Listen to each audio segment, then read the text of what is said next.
Crawford Logan as Paul Temple and Gerda Stevenson as Steve in Paul Temple and Steve, a serial in 8 episodes by Francis Durbridge. Episode 2, 27a Berkeley House Place. Paul Temple, the celebrated novelist and private detective, is visited by an old friend of his, Sir Graham Forbes of Scotland Yard, and by a Mr. Philip Kaufman, who is temporarily attached to the Special Branch. Kaufman tells Paul Temple about a notorious criminal known as Dr. Belasco. You see, Dr. Belasco doesn't create crime, Mrs. Temple. He organizes crime. Organizes the existing crime, as it were. There's a subtle difference. Take the protection racket. There's nothing new about the protection racket. It's as old as the hills. Good old Chicago. Exactly. But Belasco is organizing it in this country. Belasco is putting the whole thing on a new, solid, business-like footing. Let me give you an example. There's a grocer's shop in Soho, quite a flourishing little grocer's. It's owned by a woman called Mrs. Broadman. And Mrs. Broadman used to pay Bruno French 17 shillings a week protection money. But she doesn't pay it any longer. Instead, she pays 25 shillings a week to an organisation controlled by Dr. Belasco. Talk to the authorities in Copenhagen about Dr. Belasco, Mr. Temple. Talk to them in Oslo, in Stockholm, in Prague. Ask to see the Belasco dossier. There are precisely 279 closely typed pages dealing with the activities of the notorious Dr. Belasco. Belasco works alone, I take it? Nearly always. But there is sometimes another man with him, a man called Ross Morgan. Is Morgan over here? Morgan arrives tomorrow afternoon, Mrs. Temple, and I have suggested to Sir Graham that you and your husband go down to Harwich tomorrow morning and wait for the boat. The moment it docks, be on the lookout for Morgan. Watch him like an eagle watching a hawk. The following afternoon, however, there is a railway accident, and Ross Morgan is killed. Temple searches the body and discovers a cigarette lighter. The lighter appears to be identically the same as one which Steve possesses, but which they have reason to believe belongs to Philip Kaufman. Later the same night, when Temple and Steve return to their flat, they discover that a casual acquaintance of theirs, a man by the name of David Nelson, has called. Good evening, sir.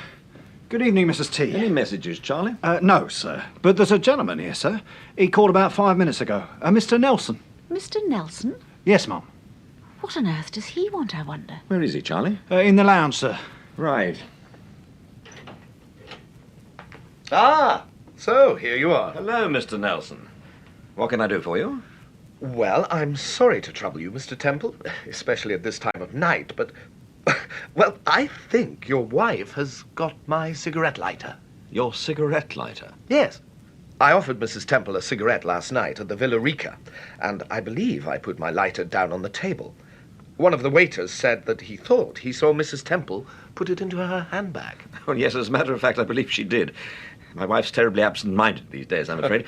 If you'll just wait... Oh, here you are, Steve. Hello, Mr. Nelson. Good evening, Mrs. Temple. Darling, have you got that cigarette lighter? The one we thought belonged to Mr. Kaufman.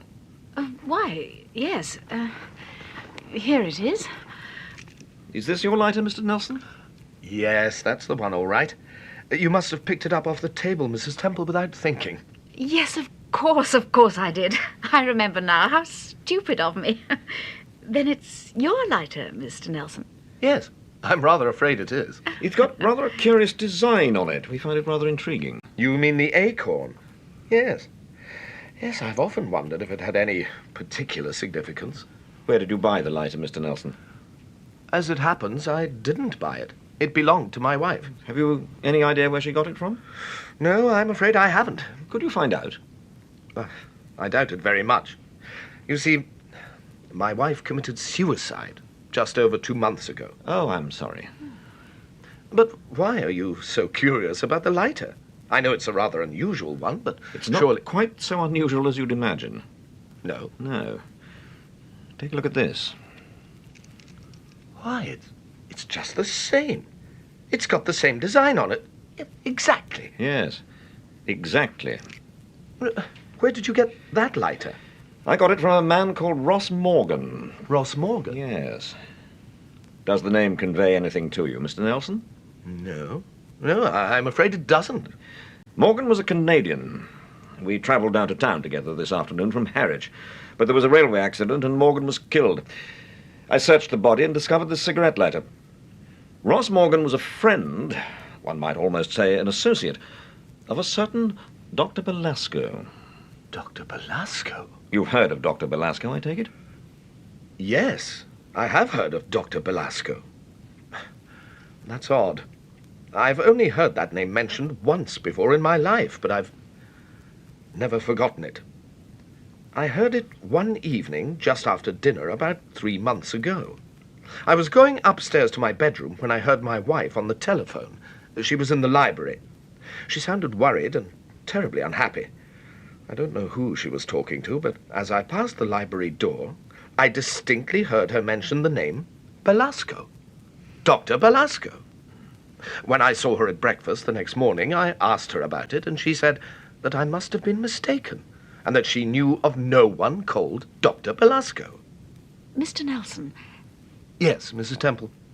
I wonder if you'll forgive me if I ask a rather personal question. Mm-hmm. Why did your wife commit suicide? I don't know why she committed suicide, Mrs. Temple. I've tried to find out. I've done my damnedest to find out.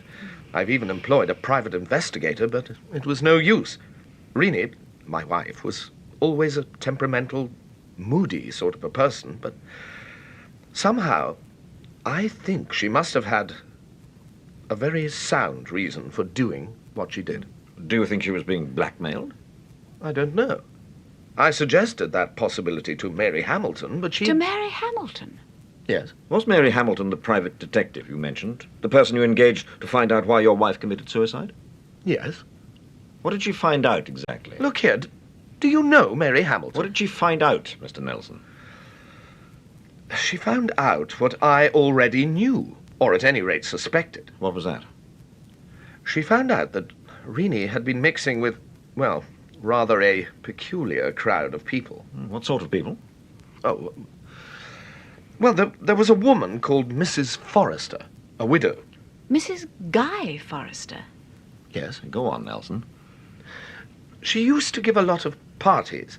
I suppose she still does, for that matter. Rini was quite a friend of Mrs. Forrester's. She frequently used to go and stay with her for weekends. Was Mary Hamilton under the impression that Mrs. Forrester had had something to do with your wife's suicide? Yes. I suppose she must have been.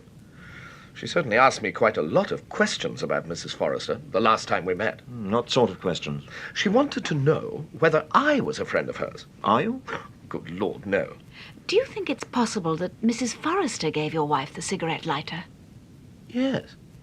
Yes, quite possible. I know she very often did give Rini presents. I hadn't thought of that. When did you last see Mary Hamilton? Just over a week ago. Did she tell you whether she was making any progress or not? No. Beyond asking the questions about Mrs. Forrester, she was rather non-committal. As a matter of fact, I've got an appointment to see her tomorrow afternoon. I shall be surprised if she keeps it, Mr. Nelson. What do you mean? She's dead. Dead? What do you mean, dead? She was murdered. Murdered? I don't believe it. I just don't believe it. You're joking. You're just trying to... Oh, what happened? Early this evening, my wife and I went to a cafe in Soho. We had reason to believe that the proprietor of the cafe, a man called Henry Worth, had information concerning a certain person that we were particularly interested in. Rather to our surprise, we discovered that a private inquiry agent, Mary Hamilton, in fact, was working at the cafe as a waitress. As a waitress? Yes. And why on earth should she be doing that? Mr. Temple, who was that certain person that you were particularly interested in? Dr. Belasco? Yes. That's what I thought. Look here. Don't you think it's possible that Mary Hamilton discovered that the mysterious Dr. Belasco was responsible for my wife's death, and she was trying to find out, probably from Henry Worth himself, the real identity of Belasco? Yes, it's possible. And supposing... Yes? Supposing what?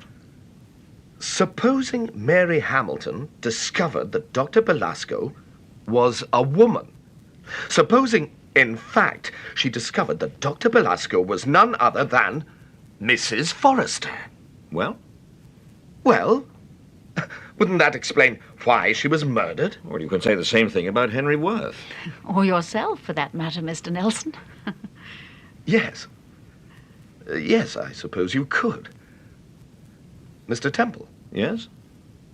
who is Dr. Belasco? I don't know. Yet. What does that mean? It means we're going to find out, Mr. Nelson.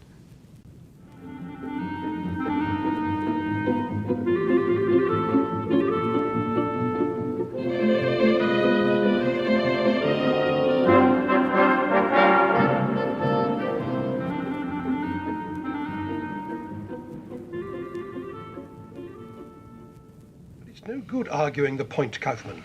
You've seen the doctor's report, you've seen the report from Professor Harvingale, and you've heard what Mr. Temple has had to say about it. The position, therefore, to my way of thinking, is really But, this. Sir Graham, if the girl was murdered in the cafe and then deliberately taken... What do you mean, if? Of course she was murdered in the cafe. I disagree. What do you mean? Mr. Kaufman means that it's quite possible that Mary Hamilton was murdered after she left the cafe. In which case, my car was probably the most convenient place to dump the body. But what about the medical report? The medical report states that the girl had been dead the best part of 40 minutes. I know. Therefore, if you attach supreme importance to the medical report, quite obviously you are right, Sir Graham, and the girl was murdered in the cafe. Personally, however, I don't think so. You don't? No.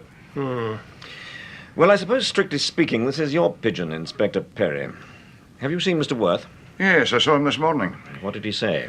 Precisely what you'd expect him to say. That the girl left the cafe shortly after she served you. Apparently a staff ticket in Turnister, taken early evening off. Did he know that her name was Mary Hamilton and that she was a private inquiry agent? He says not. How long had she been working there? Just over a week. What's your opinion of Mr. Worth, Inspector? My personal opinion. Yes. I like him. So, you like him? Yes. And shall I tell you why I like him, Mr. Kaufman? Because he's got guts. He came to this country just over 12 months ago. He hadn't a bean to his name and he hadn't a friend in the world. Within 10 weeks, he'd ploughed his way through a massive red tape, bought a business, and was doing very nicely for himself. Is he straight? Well, that's rather a leading question. He sails pretty near to the wind, but then, if it comes to that, quite a lot of people do, especially in Soho. Yes, he's straight, Mr. Kaufman. I suppose you know that Ross Morgan, the Canadian, had instructions to contact Worth the moment he arrived. Yes, I heard Mr. Temple say so. He told Temple that he'd never heard of Ross Morgan or Dr. Belasco. How do you account for that, Inspector? I don't account for it. You asked me my personal opinion of Mr. Worth, and I gave it to you. I think he's straight. Yes, Sergeant? I beg your pardon, sir, but this letter's just arrived. It's marked urgent and strictly confidential. For me, Sergeant? No, sir, it's for Sir Graham. Thank you. Thanks, sir. Excuse me a minute. Anything wrong, Sir Graham? No. Inspector, tell me, do you know a man called Marks? Marks? Harry Marks, sir. Yes. Well, at least he signs himself H. Marks. It'll be the same man, I expect. Oh, I know Harry Marks all right. I expect you do too, Mr. Temple. Yes, I know Harry Marks. Well, what do you know about him?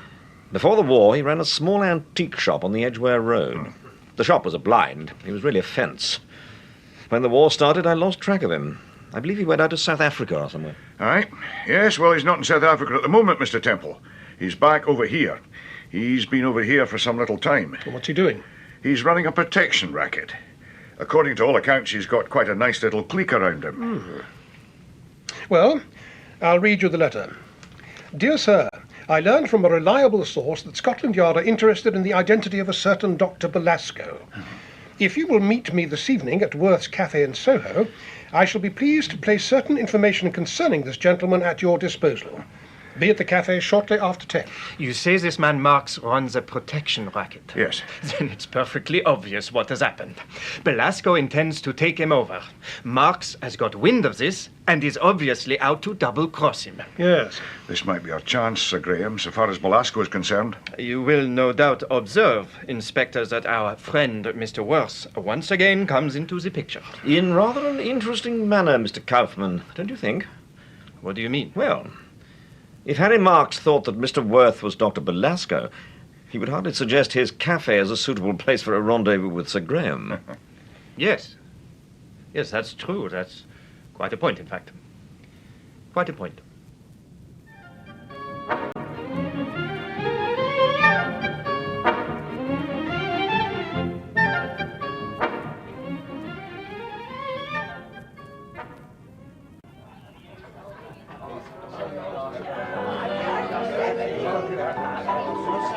Our friend Mr. Worth seems to have quite a flourishing little business. Yes, I think he does quite nicely. The place is certainly crowded tonight.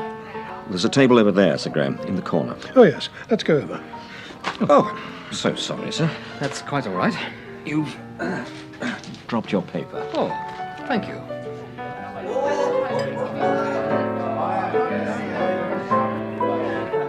You sit there, Temple. You can see the door better. Yes, all right. Who's that girl over there? I don't know. I was just looking at her. She'll certainly know me again. Cigarette? Oh, thanks. Do you see any sign of Marks? No. Not here at the moment. You recognize him all right, I suppose? Oh, yes, don't worry about that. I'd know Harry Marks anywhere.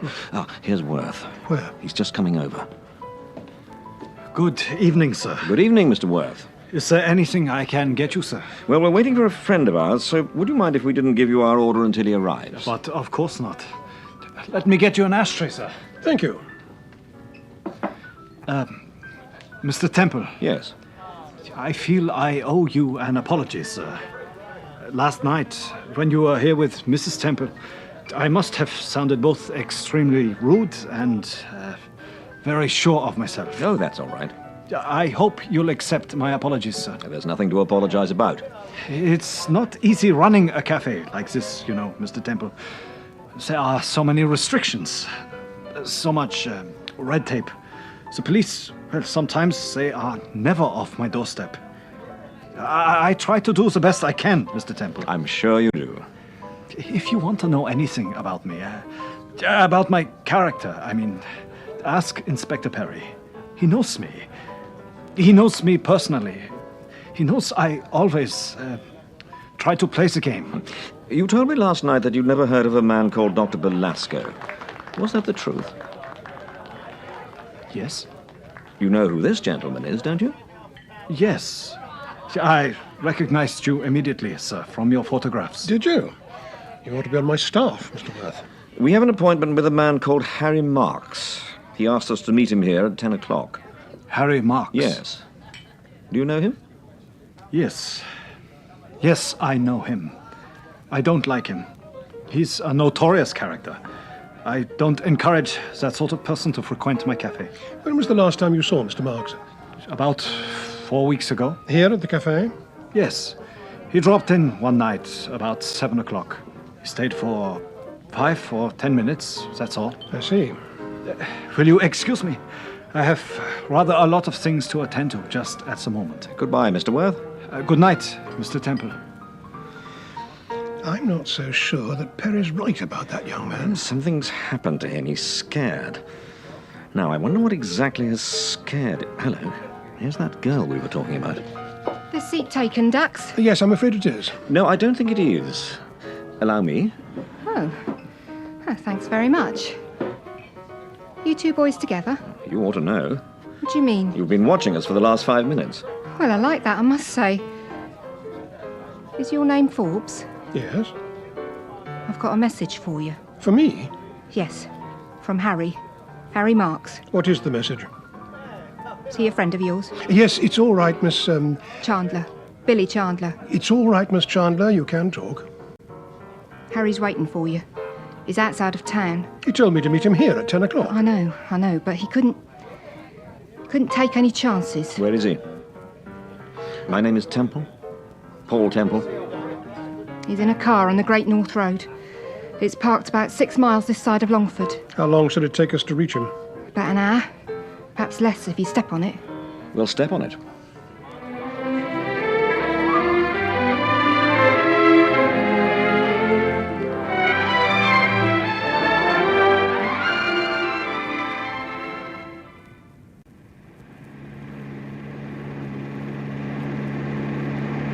Are we nearly there?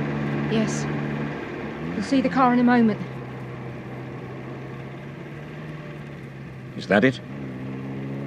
Yes. What do you want me to do? stop short. About 30 or 40 yards. Yes, all right. He's got his lights on. Oh, they're off now. It's all right. It's only a signal. Pull into the side. It's all right? Yes, that's all right. Well, shall we get out? No. No, wait here. I'll fetch him. I shan't be long. Why don't we walk across to the car with you? It'll save time. No. He wants you to wait here. Why? I'm not at all sure that I like the look of this, Miss Chandler. It's all right, honest. Honest, it's all right. There's nothing to worry about. Don't you see? Harry's just cautious. He's frightened that... He's frightened that someone else might have picked you up and forced you to bring them out here. Yes. All right. Fetch him.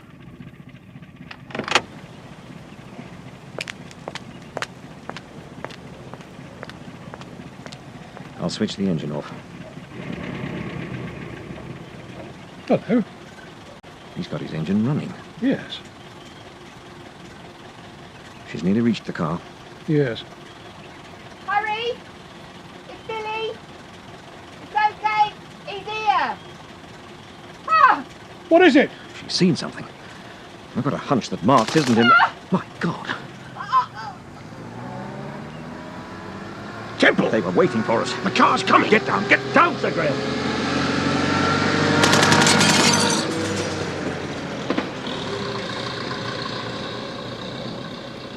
Are you all right? Sir Graham? Sir Graham? I twisted my leg getting down.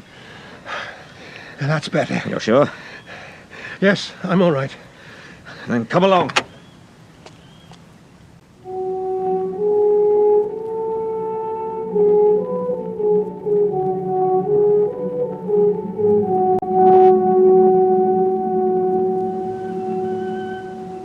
Poor kid. She hadn't a chance. She hadn't a dog's chance, Temple. Let's carry her back to the car. Yes, all right. Can you manage? Yes, I'll manage. What do you think happened? Well, it's obvious what happened. Belasco and his crowd discovered what Marks was up to and trailed him here. Do you think they've got Marks in the car, then? No. It's 1,000 to 1 he's dead. And if you want my opinion, he's not far from here. Yes. I shouldn't be surprised. Right. Let's put her on the back seat. Open the door. Aye.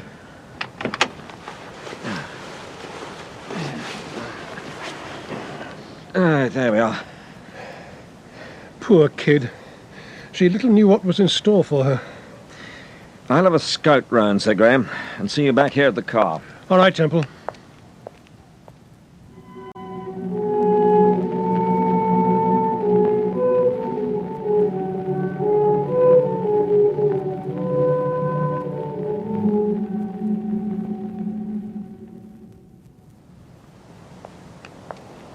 Well? Marks is dead, all right. They dumped him in a ditch about 20 yards from where their car was parked. Well, that's that. I found this wallet on him. They can't have searched him. No, we probably arrived on the scene a little sooner than they expected. What's that card you got? Oh, it was in the wallet. It's an invitation to a party. What sort of party? Apparently a cocktail party. I shouldn't have thought that Harry Marks was the sort of man who went to cocktail parties. No, he wouldn't have thought so. What's it say? It says, you are cordially invited to a cocktail party at 27a Berkeley House Place on Friday, April the 4th at 6:30 p.m. April the 4th? That's tomorrow. Yes. Is it addressed to Harry Marks? Yes, it's addressed to Marks, all right. Well, who's it from? It's from a lady called Mrs. Forrester.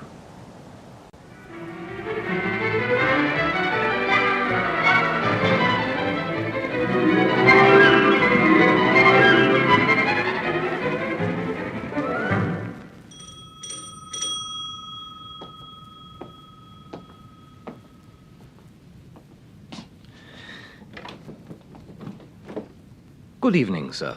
Good evening. Shall I take your coat, sir? Thank you. I suppose most of the other guests have been here for hours. Guests, sir? Yes. I think there must be some mistake, sir. For the cocktail party. We haven't a cocktail party, sir. Not today, sir. This is 27A, Mrs. Forrester's? Oh, yes. Yes, indeed, sir. Well, I had an invitation to a cocktail party, a long time ago. As a matter of fact, I think I've got it here somewhere. The party was cancelled, sir. Oh, a long time ago. Mrs. Forrester wrote to the guests personally. I'm surprised you didn't receive a letter, sir. Yes, I'm rather surprised myself. Oh, well, if the party's off... By the way, haven't I seen you before somewhere? Not that I'm aware of, sir. I was under the impression that I bumped into you last night at a cafe in Soho. Why, no, sir. You sure? Quite sure, sir. I'm not usually mistaken, but... What is it, Joseph? I think it's the gentleman you've been expecting, madam. Oh, yes, how stupid of me. How do you do, Mr. Temple? I'm Mrs. Forrester. Won't you come into the lounge? You've been expecting me? But of course.